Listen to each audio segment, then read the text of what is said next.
നടന്നു നീങ്ങണം, പറന്നുയരണം, സത്യം നമ്മെ സ്വതന്ത്രമാക്കണം.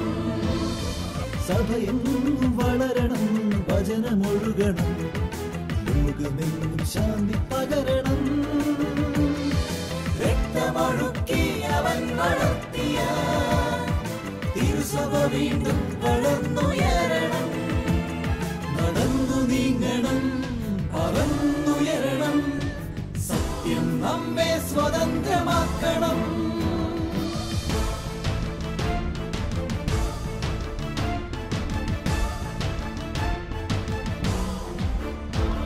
നടന്നു നീങ്ങണം, ഏറ്റെടുക്കണം നിറമണിഞ്ഞ ഈ കാലടിപ്പാടുകൾ. പറന്നുയരണം, വിജയിയാകണം, രക്തസാക്ഷിത്വം ഹൃദയവരിക്കണം. രക്തമൊഴുക്കി അവൻ വളർത്തിയ തിരുസഭ വീണ്ടും വളർന്നുയരണം. രക്തമൊഴുക്കി അവൻ വളർത്തിയ തിരുസഭ വീണ്ടും വളർന്നുയരണം. തിരുസഭ വീണ്ടും വളർന്നുയരണം. നിണമണിഞ്ഞ കാൽപ്പാടുകൾ എന്ന പ്രോഗ്രാമിലേക്ക് ശാലോം പ്രേക്ഷകർക്കെല്ലാം സ്വാഗതം.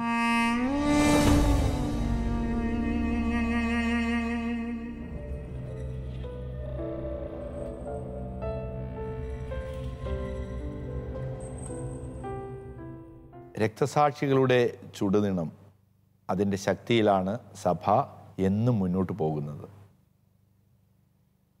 അനുദിന പത്രമാധ്യമങ്ങളിലൂടെ രക്തസാക്ഷികൾ ഈ കാലഘട്ടത്തിലും സജീവമായി സൃഷ്ടിക്കപ്പെടുന്നു എന്നുള്ളത് ദുഃഖത്തോടെയാണ് നാം വായിക്കുക. നാം ജീവിക്കുന്ന സാഹചര്യങ്ങളിലും അനുദിനം നമ്മുടെ പ്രിയപ്പെട്ടവർ മതമർദ്ദനത്തിന്, നീതി നിഷേധത്തിന് വിധേയരാകുന്നുണ്ടെന്ന് ഉള്ളത് ശരി തന്നെയാണ്. ആനുകാലിക സംഭവങ്ങൾ നമ്മെ ദുഃഖിതരാക്കുന്നു, ചിലപ്പോൾ നിരാശപ്പെടുത്തുകയും ചെയ്യുന്നുണ്ട്. എന്നാൽ നാം പഠിക്കേണ്ടതും മനസ്സിലാക്കേണ്ടതും രക്തസാക്ഷികളുടെ ജീവിതം സഭയ്ക്ക് കരുത്ത് നൽകുന്നു. രക്തസാക്ഷികളാകേണ്ട അവസരം വരുമ്പോൾ ഒളിച്ചോടേണ്ട ആവശ്യമില്ല, ധീരതയോടുകൂടി അതിൽ നാം നേരിടണം. നമുക്ക് ആ വലിയ വിശുദ്ധരുടെ, രക്തസാക്ഷികളുടെ ജീവിതത്തെ കുറിച്ച് പഠിക്കുന്ന പ്രോഗ്രാമാണ് നിണമണിഞ്ഞ കാൽപ്പാടുകൾ. ഈ എപ്പിസോഡിൽ നമുക്ക് ഏവർക്കും പ്രിയങ്കരനായൊരു വ്യക്തി, പരിചയമുള്ളൊരു വ്യക്തി, സഭയുടെ നെടുന്തൂണ്, 13ാമത്തെ അപ്പസ്തോലൻ വിശുദ്ധ പൗലോസ്. വിശുദ്ധ പൗലോസ് ലീഹായെയാണ് നാം പഠിക്കുക. വിജാതീയരുടെ അപ്പസ്തോലനായി അറിയപ്പെടുന്ന വിശുദ്ധ പൗലോസ് അഥവാ സാവൂൾ, ഏഷ്യ മൈനറിലെ താർസൂസ് സ്വദേശിയും 1-ാം നൂറ്റാണ്ടിലെ പ്രമുഖ യഹൂദ റബ്ബി ഗമാലിയേലിൻ്റെ ശിഷ്യനുമായിരുന്നു. അദ്ദേഹം ഒരു റോമൻ പൗരൻ ആയിരുന്നുവെന്ന് അപ്പസ്തോല പ്രവർത്തനങ്ങൾ സാക്ഷ്യപ്പെടുത്തുന്നു. ആദിമസഭയിൽ ക്രൈസ്തവരെ പീഡിപ്പിക്കുവാൻ ഇറങ്ങിപ്പുറപ്പെട്ട അദ്ദേഹം ദമാസ്കസിലേക്കുള്ള യാത്രയിൽ ലഭിച്ച ദർശനത്തെ തുടർന്നാണ് മാനസാന്തരപ്പെടുന്നത്.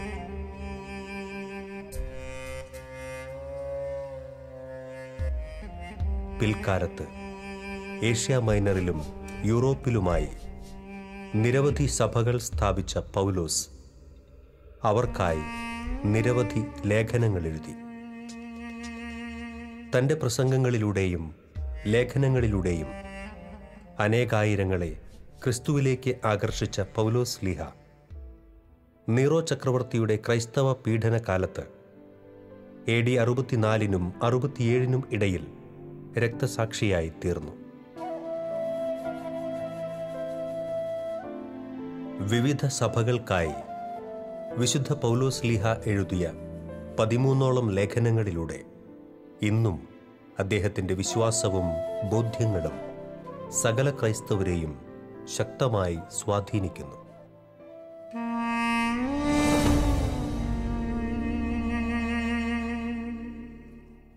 പിതാവേ, വിശുദ്ധ പൗലോസ് ലീഹായുടെ ആദ്യകാല ജീവിതത്തെക്കുറിച്ചൊന്ന് വിശദീകരിക്കാമോ? വിശുദ്ധ പൗലോസ്ലീഹ ജനിക്കുന്നത് AD 1-നും 10-നും ഇടയിലാണ് എന്ന് കരുതുന്നു. വളരെ യാഥാസ്ഥിതികരായിട്ടുള്ള യഹൂദ മാതാപിതാക്കളാണ് അദ്ദേഹത്തിനുള്ളത്. സിലീഷ്യയിലെ താർസൂസ് എന്ന സ്ഥലത്താണ് അദ്ദേഹം ജനിച്ചത്. വളരെ ചെറുപ്പത്തിൽ തന്നെ 5 വയസ്സായപ്പോൾ ഈ യാഥാസ്ഥിതിക യഹൂദർ, വളരെ ദൈവത്തിൽ ആഴത്തിലുള്ള വിശ്വാസമുള്ള പാരമ്പര്യങ്ങൾ അണുവിണ വിടാതെ സൂക്ഷിക്കുന്ന യഹൂദർ, അവർ എല്ലാം കൃത്യമായിട്ട് അവരെ പഠിപ്പിക്കും. അപ്പോൾ 5 വയസ്സാകുമ്പോഴേക്കും ഈ പൗലോസ് അപ്പോസ്തലൻ്റെ പേര് സാവൂൾ എന്നായിരുന്നു. സാവൂളിന് വളരെ കൃത്യമായിട്ടുള്ള അക്ഷരജ്ഞാനം കിട്ടി. ഹീബ്രു ഭാഷയിൽ വളരെ ആദ്യ ഭാഗത്തുള്ള പഠിക്കുവാനും എഴുതുവാനും എല്ലാം 5 വയസ്സായപ്പോഴേക്ക് പഠിക്കുവാൻ സാധിച്ചു. പിന്നീട് അദ്ദേഹം ഗമാലിയേൽ, ജെറൂസലമിലെ വലിയ അറിയപ്പെടുന്ന ദൈവശാസ്ത്രജ്ഞൻ, ആ കാലഘട്ടത്തിൽ വ്യക്തിയായിരുന്നു ഗമാലിയേലിൻ്റെ കീഴിൽ പഠനം ആരംഭിച്ചു. അവിടെ തീഷ്ണതയോടുകൂടി മതഗ്രന്ഥങ്ങളെല്ലാം പഠിച്ചു. യഹൂദ നിയമങ്ങളെല്ലാം നന്നായിട്ട് പഠിക്കുകയും മനസ്സിലാക്കുകയും ചെയ്തു. അതനുസരിച്ച് തീഷ്ണതയോടുകൂടി ജീവിച്ചു. അപ്പസ്തോലൻ തന്നെ പറയുന്നുണ്ട് ഗലാത്യക്കാർക്ക് എഴുതിയ ലേഖനത്തിൽ, സമകാലീനായിരുന്ന എൻ്റെ പ്രിയപ്പെട്ട മറ്റു യുവാക്കളെക്കാൾ കൂടുതൽ തീഷ്ണതയോടുകൂടി ദൈവത്തിൻ്റെ നിയമത്തിന് വേണ്ടി ഞാൻ ജീവിച്ചു, തീഷ്ണത കൊണ്ട് ഞാൻ എരിഞ്ഞു എന്ന് അദ്ദേഹം തന്നെ സാക്ഷ്യം നൽകുന്നുണ്ട് ഗലാത്യക്കാർക്ക് എഴുതിയ ലേഖനത്തിൽ. ആ കാലഘട്ടത്തിൽ അങ്ങനെ തീഷ്ണതയോടുകൂടി ജീവിച്ച വ്യക്തിയാണ്. അദ്ദേഹത്തിന് 2 പേരുണ്ട്, സാവൂൾ എന്നും പൗലോസ് എന്നും. അന്നത്തെ കാലത്ത് സാവൂൾ ദൈവത്താൽ പ്രത്യേകം തിരഞ്ഞെടുക്കപ്പെട്ടവൻ എന്ന അർത്ഥം വരുന്നു. പൗലോസ് എന്നാൽ ചെറിയ മനുഷ്യൻ എന്ന പേരാണുള്ളത്. എന്തിനാ 2 പേര്? ആ കാലഘട്ടത്തിൽ പ്രത്യേകത, യഹൂദത്തിൽ മതത്തിലേക്ക് സ്വീകരിക്കപ്പെടുമ്പോൾ അവർക്ക് നൽകുന്ന ആ പേര്, അതിനൊരു യഹൂദ പേരുണ്ട്, അതാണ് സാവൂള്. എന്നാൽ റോമൻ പൗരത്വം കൂടി അദ്ദേഹം എടുത്തിരുന്നു. അപ്പോൾ ഒരു റോമിലുള്ള പേരും കൂടി അദ്ദേഹം സ്വീകരിച്ചു, പൗലോസ്. അങ്ങനെയാണ് 2 പേര് അദ്ദേഹത്തിന് കിട്ടുന്നത്, പൗലോസ് എന്നും സാവൂൾ എന്നും.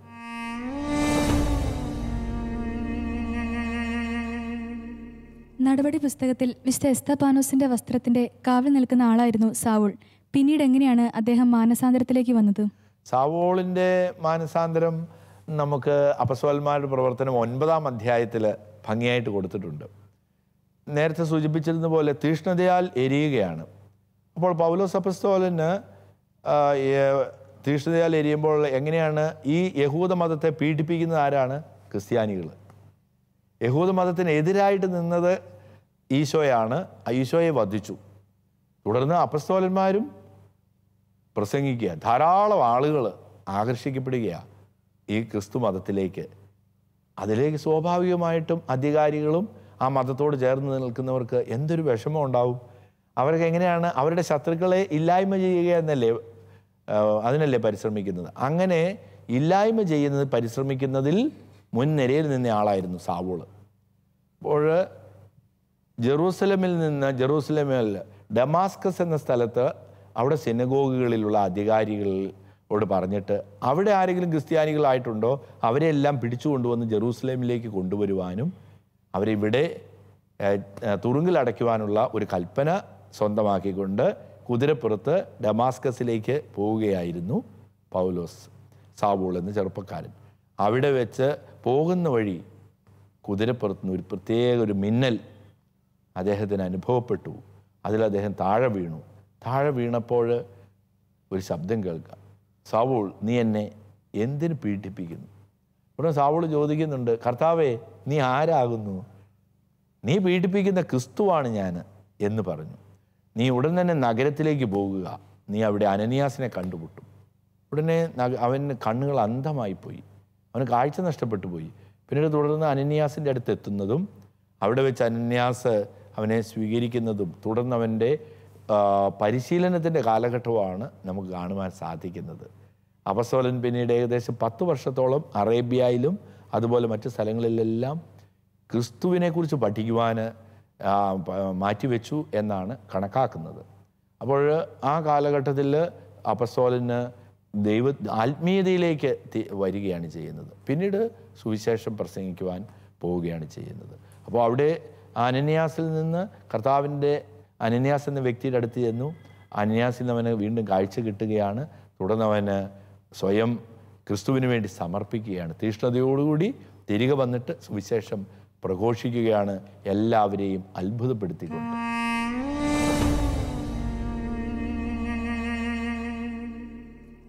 പിതാവേ, പൗലോസ്ലീഹായുടെ സുവിശേഷ പ്രഘോഷങ്ങളെക്കുറിച്ച് ഞങ്ങൾക്കൊന്ന് വിവരിച്ചു തരാമോ?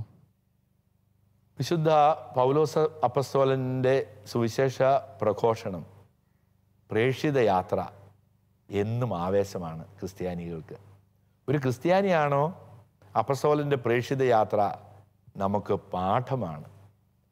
യേശുവിനെ പീഡിപ്പിക്കുവാൻ ആഗ്രഹിച്ച ഒരു വ്യക്തി എങ്ങനെയാണ് ആ പ്രേക്ഷിത യാത്ര നടത്തുക? നമ്മൾ അത്ഭുതപ്പെടുത്തുന്നതാണ്. ആ പ്രേക്ഷിത യാത്രയിൽ 3 പ്രേക്ഷിത യാത്രകളാണ് പ്രധാനമായിട്ടും അറിയപ്പെടുന്നത്. ആ അപ്പസ്തോലൻ്റെ പ്രേക്ഷിത യാത്രകളെക്കുറിച്ചുള്ള ഒരു വിവരണം, ഒരു വീഡിയോ നമുക്ക് കാണാം. AD 47 മുതൽ 2 പതിറ്റാണ്ടോളം നീണ്ട കാലയളവിൽ 3 പ്രേക്ഷിത യാത്രകൾ പൗലോസ്ലീഹ നടത്തിയതായി അപ്പസ്തോല പ്രവർത്തനങ്ങളിൽ നാം കാണുന്നുണ്ട്. ആ കാലഘട്ടങ്ങളിൽ നിന്നാണ് അദ്ദേഹത്തിൻ്റെ പ്രേക്ഷിത പ്രവർത്തനങ്ങളുടെ ഒരു യഥാർത്ഥ ചിത്രം നമുക്ക് ലഭ്യമാകുന്നത്. ആദ്യത്തെ പ്രേക്ഷിത യാത്ര അദ്ദേഹം ബാർണബാസുമൊന്നിച്ച് അന്ത്യോക്യായിൽ നിന്നും ആരംഭിച്ചു. ആദ്യം ബാർണബാസിൻ്റെ നാടായ സൈപ്രസ് ദ്വീപിലേക്കും തുടർന്ന് ഏഷ്യ മൈനറിലെ വിവിധ പ്രവിശ്യകളിലേക്കും എത്തിച്ചേർന്നു. ഈ യാത്രയിൽ അദ്ദേഹം ക്രിസ്തുനാമത്തിൽ അനവധി അത്ഭുത പ്രവൃത്തികൾ ചെയ്തുവെന്ന് അപ്പസ്തോല പ്രവർത്തനങ്ങൾ സാക്ഷ്യപ്പെടുത്തുന്നു. യാത്ര തുടർന്ന് അവരെ പിന്നീട് അന്ത്യോക്യായിലും ഐക്കോണിയത്തിലുമുള്ള ശത്രുക്കൾ പിന്തുടർന്ന് കല്ലെറിഞ്ഞ് മൃതപ്രായരാക്കിയതായും എഴുതപ്പെട്ടിരിക്കുന്നു. യാത്ര ചെയ്ത് കടന്നെത്തിയ ഓരോ പ്രദേശത്തും സുവിശേഷം പ്രസംഗിച്ചു കഴിയുമ്പോൾ അവിടുത്തെ യഹൂദർ അവർക്ക് ശത്രുക്കളായി തീർന്നിരുന്നു. രണ്ടാമത്തെ പ്രേക്ഷിത യാത്രയിൽ പൗലോസും സീലാസും ചേർന്ന് ദെർബേയിലേക്കും ലൂസ്ത്രയിലേക്കും പോയി സുവിശേഷം പ്രസംഗിച്ചു. തുടർന്ന് കൊറിന്തിലെത്തിയ പൗലോസ്ലീഹ 3 വർഷക്കാലം അവിടെ താമസിച്ചു. മൂന്നാം പ്രേക്ഷിത യാത്രയിൽ വിശുദ്ധ പൗലോസ്ലീഹ ഏഷ്യ മൈനറിലേക്കും മാസിഡോണിയയിലേക്കും തിരിച്ച് അന്ത്യോക്യായിലേക്കും യാത്ര ചെയ്തു. ആ യാത്രക്കിടയിലും പൗലോസിനെയും കൂടെയുള്ളവരെയും ജനങ്ങൾ കൊല്ലുമെന്ന സ്ഥിതി വരെ എത്തിയതായി എഴുതപ്പെട്ടിരിക്കുന്നു.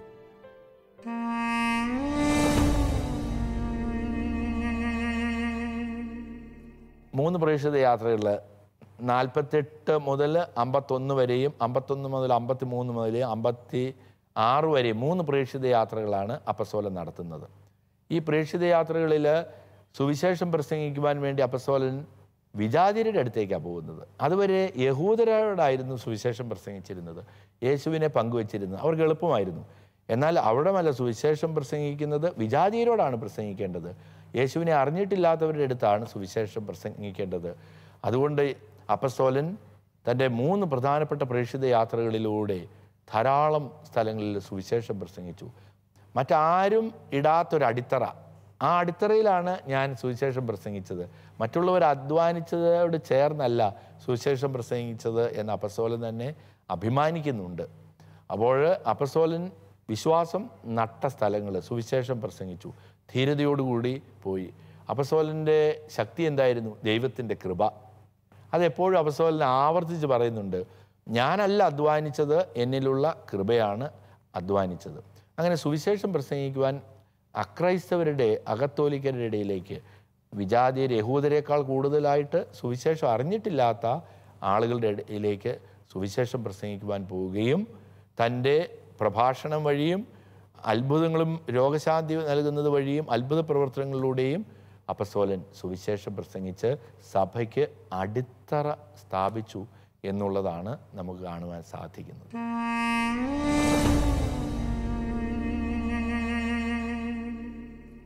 വിശുദ്ധ പൗലോസ് അപ്പസ്തോലന്റെ റോമിലെ ജീവിതത്തെ എങ്ങനെയുള്ളതായിരുന്നു? അപ്പസ്തോലൻ സുവിശേഷം പ്രസംഗിച്ചപ്പോൾ തീർച്ചയായിട്ടും വളരെയധികം ശത്രുക്കൾ ഉണ്ടായി എന്ന് നമുക്കറിയാം. ശത്രുക്കൾ ഉണ്ടായി കഴിഞ്ഞപ്പോൾ ഇവിടെ ജെറൂസലമിലായിരിക്കുമ്പോൾ അപ്പസ്തോലനെ അറസ്റ്റ് ചെയ്തു. അത് നമുക്ക് നടപടി പുസ്തകത്തിൽ നിന്ന് വായിക്കാവുന്നതേ ഉള്ളൂ. അതിനുശേഷം അപ്പസ്തോലന് റോമൻ പൗരനാണെന്ന് തിരിച്ചറിഞ്ഞപ്പോൾ ഒരു തടവുകാരനായിട്ട് റോമിലേക്ക് അയച്ചു. അവിടെ 2 വർഷത്തോളം വീട്ടുതടങ്കലിലായിരുന്നു റോമിൽ. എന്നാൽ റോമിൽ വീട്ടുതടങ്കലിലായിരുന്നപ്പോൾ അപ്പസ്തോലനെ കുറിച്ച് അപ്പോഴേക്കും കീർത്തി എങ്ങും പരന്നിരുന്നു. ധാരാളം ആളുകൾ അപ്പസ്തോലൻ്റെ അടുത്ത് വരികയും മാനസാന്തരപ്പെടുകയും ചെയ്തു. അതിനുശേഷം ആ അപ്പസ്തോലന് അവിടെ നിന്ന് 2 വർഷം കഴിഞ്ഞപ്പോൾ മോചിതനായി. വീണ്ടും തിരികെ താൻ സുവിശേഷം പ്രസംഗിച്ച സ്ഥലങ്ങളിലെല്ലാം വന്നു എന്ന് ചരിത്രകാരന്മാർ അവകാശപ്പെടുന്നുണ്ട്. സത്യം എന്താണെന്ന് നമുക്ക് അറിഞ്ഞുകൂടാ. വീണ്ടും തിരികെ വന്നു. അപ്പസ്തോലൻ്റെ പ്രേക്ഷിത പ്രവർത്തനത്തിൽ 7 സഭകൾ അപ്പസ്തോലൻ്റെ പേരിലുണ്ട്. റോമയിലെ സഭ, കോറിന്തോസിലെ സഭ, ഗലാത്യയിലെ സഭ, എഫേസൂസിലെ സഭ, ഫിലിപ്പിയിലെ സഭ, കൊളോസോസിലെ സഭ. ഇവിടെ ഈ 7 സഭകൾ അപ്പസ്തോലൻ്റെ പേരിലുണ്ട്. ഇവിടെ അപ്പസ്തോലൻ സുവിശേഷം പ്രസംഗിച്ചു ഈ പ്രദേശങ്ങളിലെല്ലാം ഈ സഭകൾക്ക് അടിത്തറ ഇട്ടു എന്ന് കണക്കാക്കുമ്പോൾ ഇവിടെയെല്ലാം വീണ്ടും ഒരിക്കൽ കൂടി സന്ദർശിച്ചു എന്നാണ് കണക്കാക്കുന്നത്. അപ്പോൾ റോമിൽ ആയിരിക്കുന്ന അവസരത്തിൽ തന്നെ അപ്പസ്തോലൻ ആഗ്രഹിച്ചതായിരുന്നു ഒരു റോമൻ യാത്ര. ദൈവം അവിടെ റോമിൽ കൊണ്ടെത്തിച്ചു. അങ്ങനെ അവിടെയും സുവിശേഷം പ്രസംഗിക്കുവാൻ അപ്പസ്തോലന് സാധിച്ചു. തനിക്ക് സുവിശേഷം ലഭിച്ചത് മനുഷ്യരിൽ നിന്നല്ല, യേശു ക്രിസ്തുവിൻ്റെ വെളിപ്പെടുത്തലുകളിൽ നിന്നാണ് എന്ന് സാക്ഷ്യപ്പെടുത്തുന്ന പൗലോസ് ശ്ലീഹ ശക്തിയാർജിച്ചിരുന്നത് ദൈവസ്നേഹത്തിൽ നിന്നും അവിടുത്തെ അനന്തകൃപയിലൂടെയുമാണ്. ആ പ്രേഷിത ഊർജം വഴി അദ്ദേഹം നേടിയത് അനേകം സഭകളെ തന്നെയാണ്. പുതിയ നിയമത്തിലെ മറ്റ് എഴുത്തുകാരേക്കാൾ എക്കാലത്തെയും ക്രൈസ്തവ ആധ്യാത്മികതയെ സ്വാധീനിക്കുവാൻ അദ്ദേഹത്തിന് കഴിഞ്ഞത് അദ്ദേഹത്തിന് ലഭിച്ച പ്രത്യേക കൃപയുടെ ബലത്തിലും അടിയുറച്ച വിശ്വാസത്താലുമാണ്.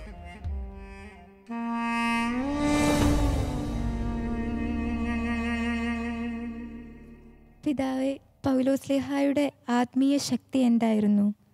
അപ്പസ്തോലൻ്റെ ആ ആത്മീയ ശക്തി നമുക്ക് വളരെ ശ്രദ്ധേയമായിട്ട് നാം സ്വീകരിക്കേണ്ടതാണ്. എല്ലാം ദൈവത്തിൻ്റെ കൃപ. അപ്പസ്തോലൻ പറഞ്ഞിട്ടുണ്ടല്ലോ.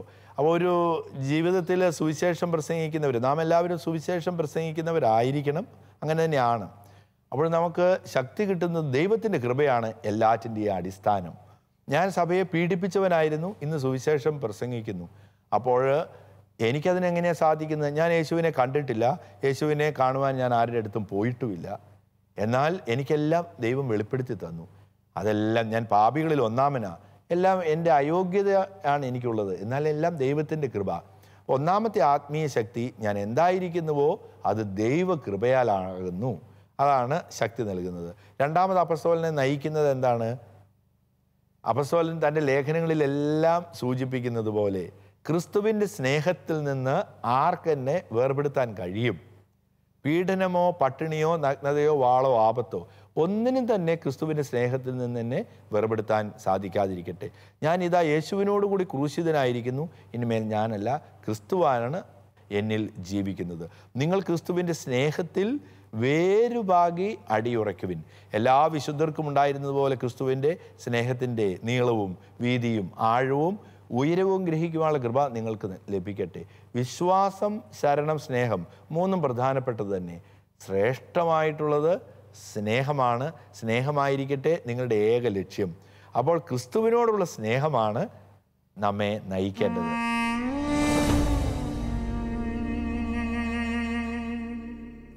പിതാവേ, വിശുദ്ധ പൗലോസ് ശ്ലീഹായുടെ രക്തസാക്ഷിത്വം എങ്ങനെയായിരുന്നു? അപ്പസ്തോലൻ റോമിലാണ് രക്തസാക്ഷിയായി തീർന്നത്. റോമിലെ മതമർദ്ദനത്തെക്കുറിച്ച് ഒരു എപ്പിസോഡിൽ നാം വിശദീകരിച്ചതാണല്ലോ. നീറോ ചക്രവർത്തി 64 മതമർദ്ദനം ആരംഭിച്ചു. അവിടെ വലിയ അഗ്നിയുണ്ടായി റോമിൽ. അഗ്നി ഉണ്ടായപ്പോൾ അതിന് കാരണക്കാരൻ ക്രിസ്ത്യാനികളാണെന്ന് ആരോപിച്ചു. അത് തൻ്റെ തന്നെ കഴിവുകളിൽ നിന്ന് രക്ഷ നേടുന്നതിന് വേണ്ടിയായിരുന്നു. അതുകൊണ്ട് ക്രിസ്ത്യാനികളെ വധിക്കുവാനുള്ള ഓർഡറും കൊടുത്തു. പിന്നീട് ക്രിസ്ത്യാനികളെ വധിക്കുകയാണ്. വിശുദ്ധ പൗലോസ് അപ്പസ്തോലൻ റോമിലേക്ക് വന്നു, വീട്ടുതടങ്കലിലായിരുന്നു. തുടർന്ന് അവിടുന്ന് മോചിതനായി ധീരതയോടുകൂടി സുവിശേഷം പ്രസംഗിച്ചു റോം മുഴുവനും. അപ്പോൾ സ്വാഭാവികമായിട്ടും അറസ്റ്റ് ചെയ്യപ്പെട്ടു. അങ്ങനെ വിശുദ്ധ പത്രോസ് അപ്പസ്തോലനോടൊപ്പം ജയിലിൽ അടയ്ക്കപ്പെട്ടു വിശുദ്ധ പൗലോസ് ലീഹായി. രണ്ടുപേരും ഒരു ജയിലിൽ തന്നെയായിരുന്നു. അവർ രണ്ടുപേരും ഭാഗ്യമുള്ളവരായതുകൊണ്ട് ഒരേ ദിവസം തന്നെ രക്തസാക്ഷികളായി കണക്കാക്കിയതുകൊണ്ട് ജൂൺ 29 രണ്ടുപേരുടെയും തിരുനാൾ. പത്രോസ് പൗലോസ് ലീഹന്മാരുടെ തിരുനാൾ ജൂൺ 29. അത് രണ്ടുപേരും ഒരു ദിവസം വധിക്കപ്പെട്ടു എന്ന് കണക്കാക്കുകയാണ്. രണ്ടുപേരും ഒരുമിച്ചായിരുന്നു ജയിലിലുണ്ടായിരുന്നത്. വിവിധ രീതികളിലാണ് രക്തസാക്ഷിത്വം നൽകിയിരുന്നത്. അത് നേരത്തെ നാം പഠിച്ചതാണ്, കണ്ടുമുട്ടിയതാണ്. ആംഫി തിയേറ്ററിൽ വിശന്നു വരിഞ്ഞ് മൃഗങ്ങൾക്ക് ഇട്ടുകൊടുക്കുന്നു. പിന്നീട് വഴിയോരങ്ങളിൽ പന്തങ്ങളായിട്ട് കത്തി നിൽക്കുന്നു. ഗളച്ഛേദം ചെയ്യുകയാണ്. വാളുകൊണ്ട് കഴുത്തു മുറിക്കുക. അതിന് പ്രത്യേകമായിട്ടുള്ള ഒരു പീഠം, ഒരു തൂണുണ്ട്. ആ തൂണിന് മുകളിലേക്ക് കഴുത്ത് ചേർത്ത് വെച്ചിട്ട് വാളുകൊണ്ട് അറുക്കുകയാണ് ചെയ്യുന്നത്. വിശുദ്ധ പൗലോസ് അപ്പസ്തോലൻ AD 67 ഗളച്ഛേദം ചെയ്യപ്പെട്ടു, രക്തസാക്ഷിയായി തീർന്നു. റോമിലെ ത്രേഫൊന്താന എന്ന സ്ഥലത്ത്, അവിടെ ഇന്ന് ത്രേഫൊന്താന എന്ന പറഞ്ഞ സ്ഥലത്താണ്, അവിടെ അപ്പസ്തോലൻ്റെ ഗളച്ഛേദം ചെയ്തു കഴിഞ്ഞപ്പോൾ അപ്പസ്തോലൻ്റെ തല 3 പ്രാവശ്യം കുതിച്ചു ചാടി. ഒന്ന് വീണു, അവിടുന്ന് രണ്ടാമത് ചൂടി, മൂന്നാമത് ഒന്നുകൂടി ചാടി. ആ 3 സ്ഥലത്തും ഉറവയുണ്ടായി. ഇപ്പോഴും ആ ഉറവ അവിടെ ഉണ്ട്. ആ റോമിൽ ചെല്ലുമ്പോൾ അത് നമുക്ക് കാണുവാൻ സാധിക്കും. അപ്പസ്തോലനെ തുടർന്ന് സംസ്കരിച്ച സ്ഥലമുണ്ട്. അവിടെ വലിയൊരു ബെസ്ലിക്ക അപ്പസ്തോലിൻ്റെ പേരിലുണ്ട്. വിശുദ്ധ പൗലോസ് അപ്പസ്തോലിൻ്റെ നാമത്തിലുള്ള ബെസ്ലിക്ക. അതേ സംബന്ധിച്ചുള്ള വീഡിയോ നമുക്ക് കാണാം. യഹൂദ നിയമങ്ങൾക്ക് വിരുദ്ധമായി പഠിപ്പിക്കുന്നു എന്ന ആരോപണങ്ങളെ തുടർന്ന് പൗലോസ് ലീഹ പിടിയിലാവുകയും പിന്നീട് 2 വർഷം കേസറിയായിലെ ജയിലിൽ തടവിൽ കഴിയുകയും ചെയ്തു. തുടർന്ന് റോമിലേക്ക് അദ്ദേഹത്തെ കൊണ്ടുപോകും വഴി കപ്പൽ അപകടത്തിൽപ്പെടുകയും മറ്റ് യാത്രികർക്കൊപ്പം മാൾട്ട ദ്വീപിൽ അഭയം തേടുകയും ചെയ്തു. അവിടെയും അദ്ദേഹം സുവിശേഷം പ്രസംഗിച്ചു. പിന്നീട് റോമിൽ എത്തിച്ചേർന്ന അദ്ദേഹം അവിടെ 2 വർഷത്തോളം വീട്ടുതടങ്കലിൽ കഴിഞ്ഞു. തുടർന്ന് നീറോ ചക്രവർത്തിയുടെ കാലത്ത് അദ്ദേഹം ശിരച്ഛേദം ചെയ്യപ്പെടുകയാണ് ഉണ്ടായത്. പൗലോസ് ലീഹായ്ക്കൊപ്പം പത്രോസ് ലീഹായുടെയും മരണവുമായി ബന്ധപ്പെട്ട് വ്യത്യസ്തമായ ചില പാരമ്പര്യ വിശ്വാസങ്ങളുണ്ട്. അവയനുസരിച്ച് ഇരുവരും കൊല്ലപ്പെടുന്നത് ഒരേ കാലത്തും സംസ്കരിക്കപ്പെടുന്നത് ഒരേ സ്ഥലത്തുമാണ്. പത്രോസ് പൗലോസ് ശ്ലീഹാമാരുടെ തിരുനാൾ സഭ ആചരിക്കുന്നത് ഒരേ ദിവസമാണ്. ജൂൺ 29 തീയതിയാണ് അത്.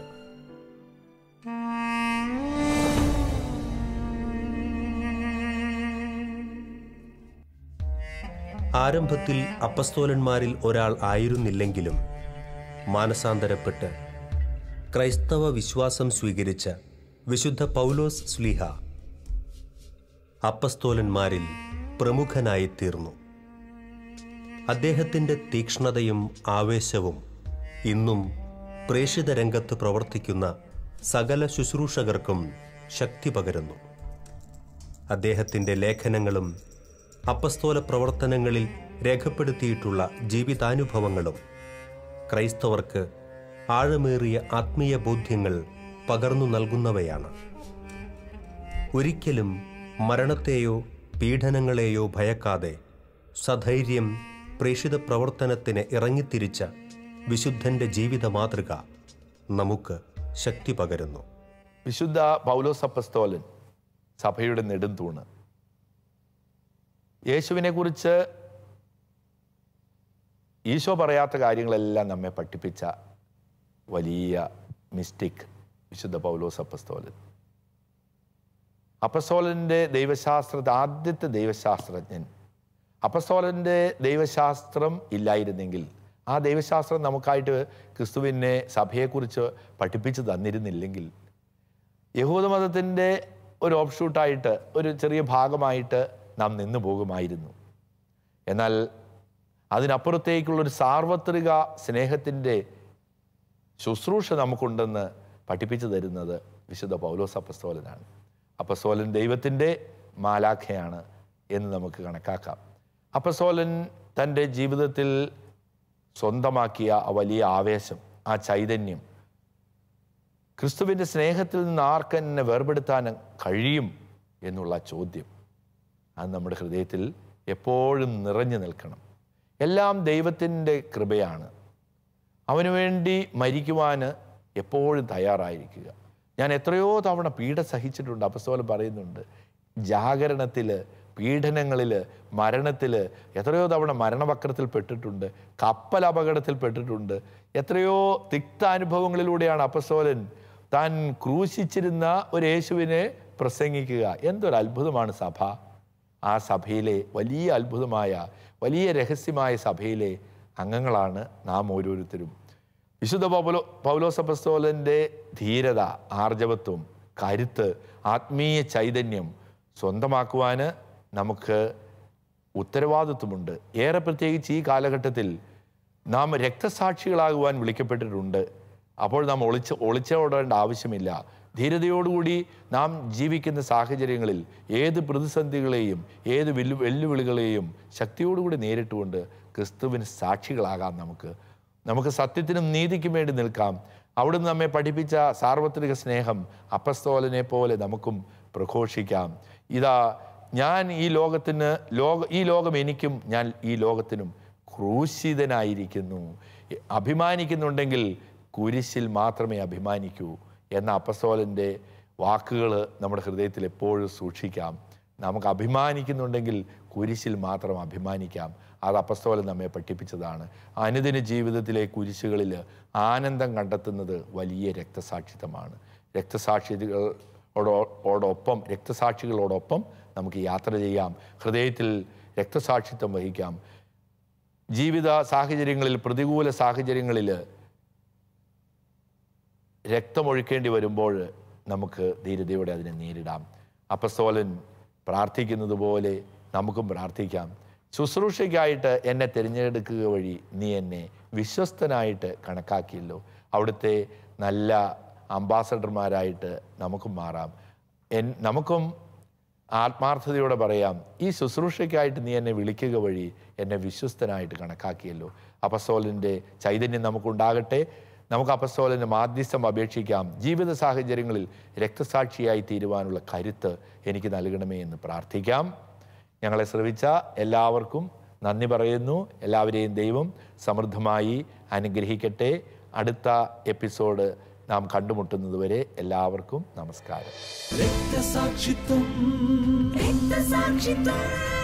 ക്രിസ്തുമാർഗചരിച്ചോരനേക നിറമണിഞ്ഞ കാലടിപ്പാടുകൾ നൽകി നമുക്കായൊരു ദർശനം. രക്തമൊഴുക്കിയ കാലടിപ്പാടുകൾ പകർന്നു ലോകത്തിൽ മാതൃക. രക്തമൊഴുക്കിയ കാലടിപ്പാടുകൾ പകർന്നു ലോകത്തിൽ മാതൃക. നടന്നു നീങ്ങണം, ഏറ്റെടുക്കണം നിറമണിഞ്ഞ ഈ കാലടിപ്പാടുകൾ. പറന്നുയരണം, വിജയിയാകണം, രക്തസാക്ഷിത്വം ഹൃദയവരിക്കണം. രക്തമൊഴുക്കി അവൻ നടത്തിയ തിരുസഭ വീണ്ടും വളർന്നുയരണം. തിരുസഭ വീണ്ടും വളർന്നുയരണം.